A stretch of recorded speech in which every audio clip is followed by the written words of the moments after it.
हम मिलते हैं मैनुअल और उसकी पत्नी जूलिया से, जो क्रिसमस पर अपनी बहन बेलिन और उसके बेटे कार्लोस से मिलने आते हैं। कार्लोस मैनुअल की बिल्ली लूको को देखता है। बाद में मैनुअल उसे सुलाकर अलविदा कहता है और दोनों घर लौटने निकल जाते हैं। सफर के दौरान जूलिया पूछती है कि वे अपने बच्चे कब करेंगे, लेकिन मैनुअल बच्चों की इच्छा नहीं रखता। ये सुनकर जूलिया गुस्सा हो जाती है और लगभग कार दुर्घटना से बचती है। तभी सामने से आती ट्रक उनकी कार से टकरा जाती है। इस भयानक हादसे में जूलिया की मौत हो जाती है। एक साल बाद मैनुअल अकेला अपनी बिल्ली के साथ रहता है और टीवी पर देखता है कि नया वायरस TSJ यूरोप में फैल रहा है। सरकार सीमाएं बंद कर रही है और क्वारंटीन लागू कर रही है।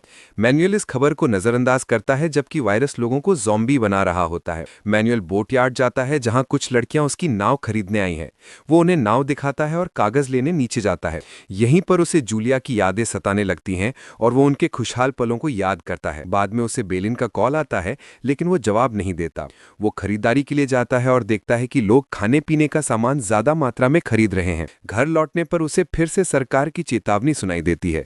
लोगों की सुरक्षा के लिए कड़े कदम उठाए जा रहे हैं। बाद में बेलिन के साथ वीडियो कॉल पर वो बताता है कि नाव नहीं बिक पाई। बेलिन कहती है कि उसका परिवार नए घर में जा रहा है और उसे कैनरी आइलैंड भेज दिया गया है। वो मैनुअल से भी आने को कहती है। मैनुअल मान जाता है और अगली सुबह फ्लाइट के लिए निकलता है। एयरपोर्ट पर बहुत भीड़ है। तभी घोषणा होती है कि सभी फ्लाइट रद्द कर दी गई हैं और लोगों को अपॉइंटमेंट दिया जा रहा है। यह सुनकर मैनुअल घबरा जाता है। बेलिन उसे कॉल करके कहती है कि घर लौट जाओ और दरवाजा बंद कर लो। अचानक एक आदमी बंदूक निकालता है। सब लोग भागने लगते हैं। मैनुअल सड़क पर ट्रैफिक जैम देखकर पैदल घर की ओर लौटता है। घर पहुंचते समय वो पड़ोसी को पुलिस से घिरा हुआ देखता है। वो संक्रमित हो चुका होता है और धीरे धीरे ज़ॉम्बी में बदल जाता है।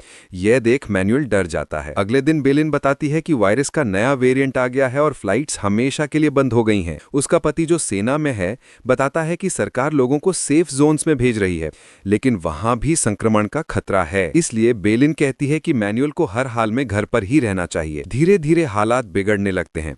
लोग भाग रहे हैं, ज़ॉम्बी हमला कर रहे हैं। मैनुअल को आपातकालीन अलर्ट मिलता है। वो खाने की तलाश में बाहर निकलता है। स्टोर में उसे बहुत कम सामान मिलता है तो वो चोरी करने लगता है। बाहर आकर वो एक घायल अफसर को देखता है, लेकिन ज़ॉम्बी आकर दूसरे अफसर को मार देता है। मैनुअल हथियार उठाकर ज़ॉम्बी को मार देता है। घायल अफसर खुद को गोली मार लेता है। मैनुअल डरकर घर भागता है और दरवाजे खिड़कियां मजबूत कर देता है। सरकार लोगों से सेफ जोन जाने को कहती है, लेकिन बेलिन उसे मना करती है। मैनुअल छुप जाता है जब सेना उसके घर आती है। 2 हफ्ते बीत जाते हैं। खाना खत्म होने लगता है। वो पड़ोसी के घर में जाता है और खाने की तलाश करता है। वहीं उसकी मुलाकात होती है गैब्रिएला नाम की एक बुजुर्ग महिला से, जो व्हीलचेयर पर है और परिवार ने उसे छोड़ दिया है। दोनों दोस्त बन जाते हैं। गैब्रिएला बताती है कि कौन से घरों में खाना बचा हो सकता है। मैनुअल खाना जुटाता है, साइकिल भी ढूंढ लेता है। एक दिन वो पड़ोसी के घर जाता है और गलती से एक इंसान पर तीर चला देता है, जो बचकर भाग जाता है। खाना मिलने के बाद वो गैब्रिएला के साथ खाता है और उसे जूलिया की तस्वीरें दिखाता है। गैब्रिएला वॉकी टॉकी से उसे बताती है कि रेडियो पर कुछ बचे हुए लोग एक सैंक्चुरी में इकट्ठा हो रहे हैं। मैनुअल कहता है कि उन्हें जाना चाहिए, लेकिन गैब्रिएला इनकार करती है। अगले दिन मैनुअल उसे कॉल करता है, लेकिन कोई जवाब नहीं मिलता। वो जाकर देखता है कि गैब्रिएला ने खुदकुशी कर ली है और चिट्ठी छोड़ी है, तुम्हें खुद को बचाना होगा। मैनुअल ज़ॉम्बी से लड़कर निकलता है और अपनी बिल्ली के साथ बाइक पर निकलता है। जंगल के रास्ते में ज़ॉम्बी उस पर हमला करते हैं। बाइक फिसल जाती है और वो भागता है। वो बोटयार्ड पहुंचता है, पर नावें नहीं होती। आखिर वो पानी में तैरकर एक नाव तक जाता है, जहां उसे ज़ॉम्बी बच्चा दिखता है।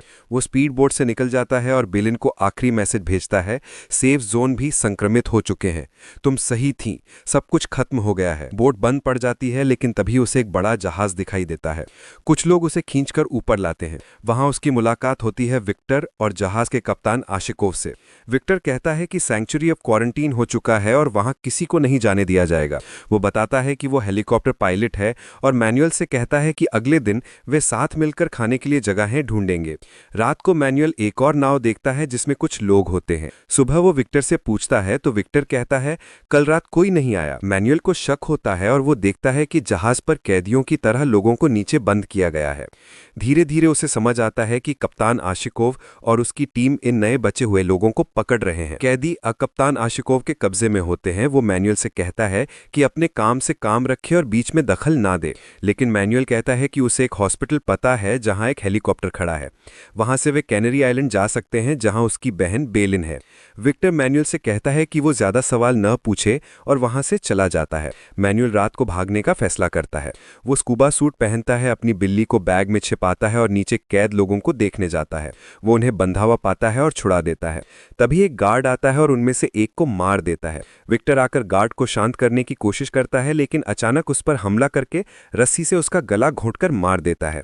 फिर वो मैनुअल से पूछता है, क्या हेलीकॉप्टर सचमुच है? मैनुअल हाँ कहता है और दोनों मिलकर जहाज से भागने का प्लान बनाते हैं। वे धीरे से बाहर जाकर एक छोटी नाव पानी में उतारते हैं और इंजन चालू करते हैं, लेकिन तभी गार्ड्स उन्हें देख लेते हैं और फायरिंग करते हैं। कैदी मारा जाता है और विक्टर को भी गोली लग जाती है। मैनुअल तुरंत नाव भगाकर किनारे की ओर भागता है।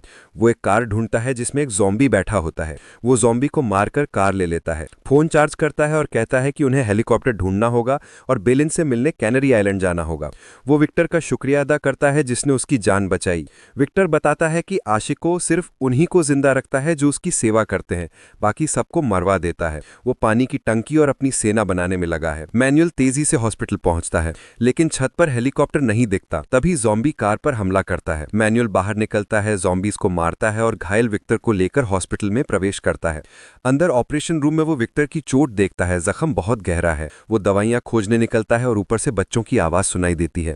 वो ऊपर जाता है और वेंट से उनसे बात करता है। अचानक एक ज़ॉम्बी उस पर हमला करता है, लेकिन मैनुअल उसे मार देता है। शोर सुनकर और ज़ॉम्बी आ जाते हैं। मैनुअल भागकर दरवाजा बंद कर देता है। तभी एक औरत लूसिया आती है और उसकी मदद करती है। मैनुअल देखता है कि लूसिया पहले ही विक्टर को बचाकर बाहर ले आई है। दोनों स्ट्रेचर पर विक्टर को ले जाते हैं और सेसिलिया से मिलते हैं।